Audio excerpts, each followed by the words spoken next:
Muri Zimbabwe aho yamunzo chatunga uya ovhura hombe manje chatunga otanga kupindana na Mwonzora achiti aiwa maqualities aMwonzora tikamatarisa aiwa nezvaari kuitaka aiwa zvikamboenderana kuti tikamufananidza nemunhu anganzi angaita opposition president angatozocontestawo kuita president munyika yeZimbabwe aiwa anyatsokuratidza kumudzikisira nekumusvora tisati tamuendera mumashoko ataura aiwa ndokurudzira kuti bva wasubscribe wolike wotina on the bell icon tombochana mabdits andokupa pano paZii News Live nekuti chatunga anosvika pahendo pake onyora achiti so and you expect him to become a Zimbabwean president one day.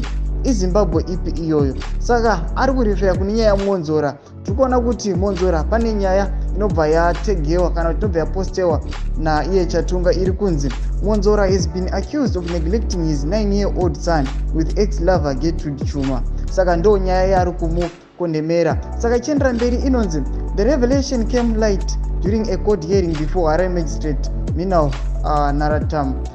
Chuma, the ex-lover, asserted that Mwonzora, a prominent political figure, should be held accountable for the well-being of their child. Saka ndo nyaya yari kuchimuaccusa kuti aiwa unhu wake unhu kuitwa naMwonzora haungambosuti kuti one day azombozi ndiye president wemuZimbabwe sezvo ari ye president opposition. Muri Zimbabwe timboya mutudze mafungiro enyu munoti kudii pamusoro aiwa pekudzikisigwa kwaitiwa aiwa ivo vaDouglas Mwonzora. Pine mucomment section medu tudze mafungiro enyu.